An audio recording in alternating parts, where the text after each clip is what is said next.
Tonight on Connecticut's news station, did you feel it? Some did, but others didn't. We're hearing reaction to the earthquake felt in several East Coast states. Connecticut Governor Ned Lamont has declared Connecticut as the basketball capital of the world. He's now here in Cleveland. We're talking to him live in a few minutes. Coming up. We're closing in on the Final Four game between UConn and Alabama. I'm Jonah Karp. What you need to know ahead of the game here in Arizona, coming up. Now at 6, this is Fox 61, Connecticut's news station. And we begin with the story everyone is talking about, the earthquake that we experienced and felt today. You on the air. Good evening, and thank you for joining us for the Fox 61 News at 6. I'm Bridget Burelow. I'm Keith McGilvert. We're all local for the next hour. Symphony Privet and I were live on air as this all unfolded just after 10 o'clock this morning. Watch this video and see if you can pick up as our cameras start to shake. The door plug blowout over Portland, Oregon. Boeing has now paid Alaska Airlines $160 million in what the airline is calling initial compensation. Are we having an earthquake? I felt a little rattled. That is Symphony, and she was absolutely correct on that one. According to the United States Geological Survey, the epicenter of the earthquake was in Tewksbury, New Jersey, hitting the area at 10:23 this morning and has been classified as a magnitude 4.8 quake.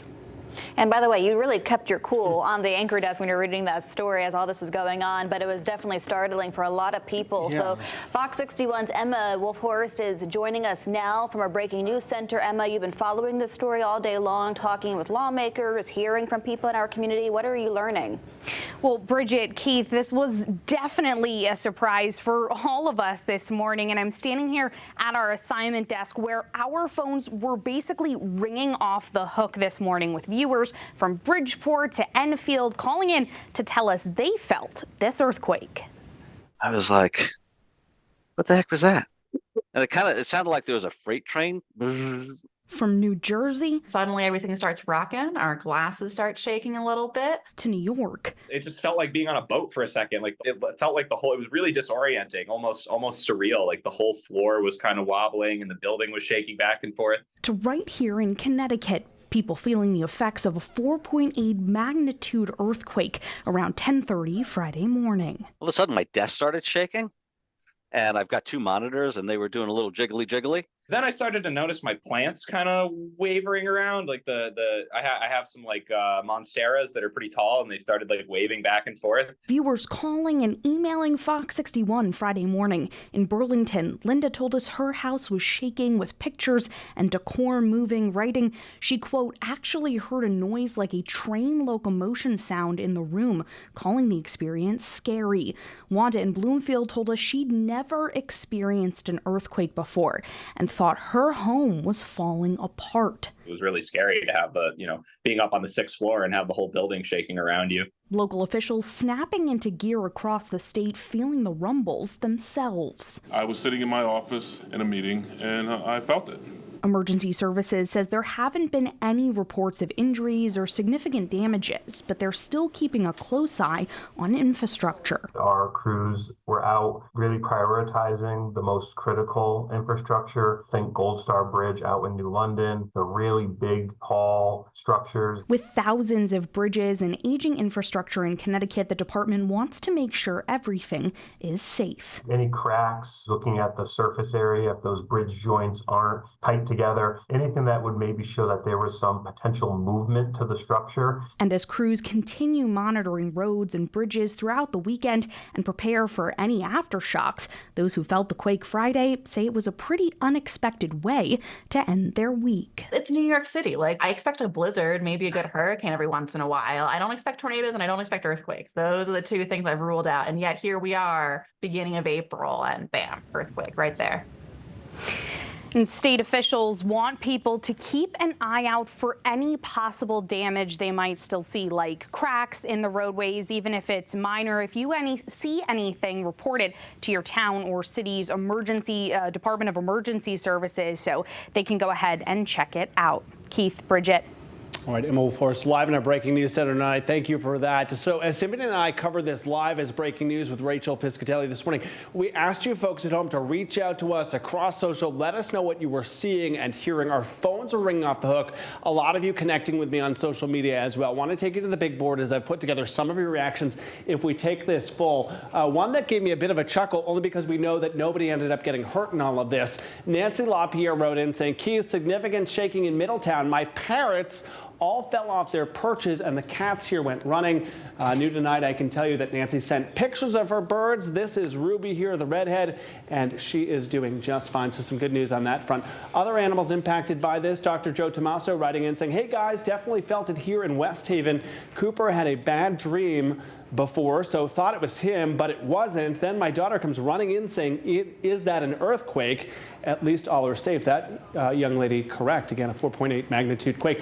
Also do want to point out, coming up new this hour at 6 o'clock, earlier this afternoon, I had the opportunity to sit down with Christine Goulet. She is the director of the Earthquake Science Center at the USGS. She answered a lot of our common questions, including what you should do to prepare your house and your kids and your home if an earthquake were to strike again. Again, that is all coming up new in just a little bit right here at 6.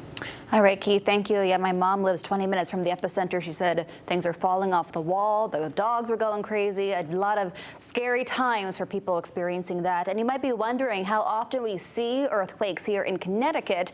According to the U.S. Geological Survey, there have been 52 earthquakes of magnitude 1.5 or greater since 1976. The largest one ever recorded here is a 3.8 that's centered off the coast of Madison, that one happening back in 1981.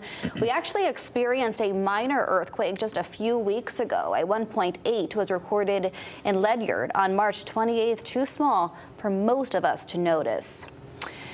And stay with us for Fox 61 for the latest on the earthquake in our area. We also have more information and reaction on our website, fox61.com, and our Fox 61 News app.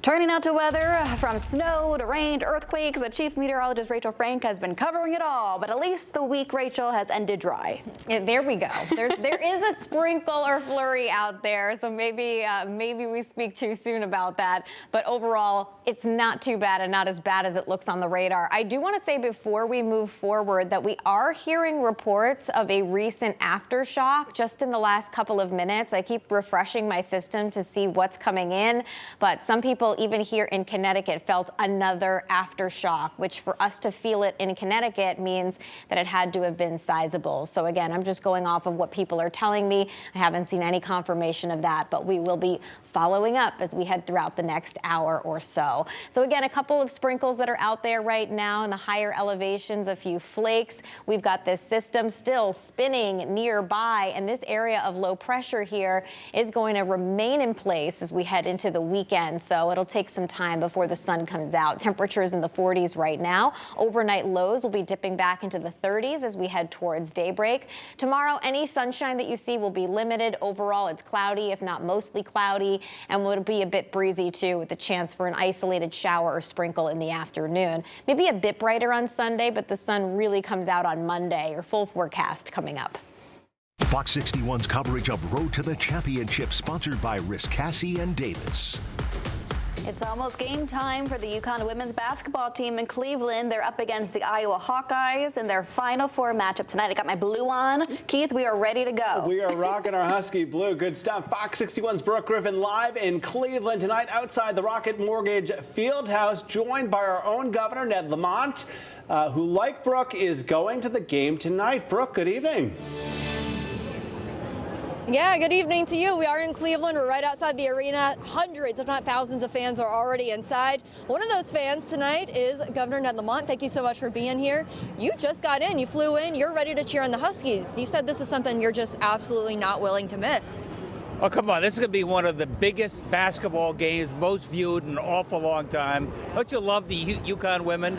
I mean, people counted them out. They're too small. They're injured. Here they are, Final Four. You knew they were going to make it. They got more heart. Cheer them on. Oh, absolutely. So tell me what you're looking forward to most once you get inside this arena tonight. Anything specific, anybody specific that you're excited to see play? Oh, you got to see, Paige and Caitlin. Everybody's looking for that. I hope it's nice and warm in there. I hope there's a lot of heart and passion in there. I love to see Gino, get revved up. I love to see the women play as a team. I love the respect and heart they have for each other. And women's basketball has really made a name for itself, especially with these UConn girls this season. What's it like seeing them finally get this recognition? I mean, you've always known that the UConn girls had it in the bag, but now everyone else is seeing it too. Hey, look, it's an amazing storied franchise. Gino goes way back, what he's done with this team. I love the fact as a governor that everybody's talking about UConn. When they're talking about UConn, they're talking about Connecticut, and they see us as winners. So we're cheering these women on. They're going to do us proud. All right, and who's taking home that win tonight?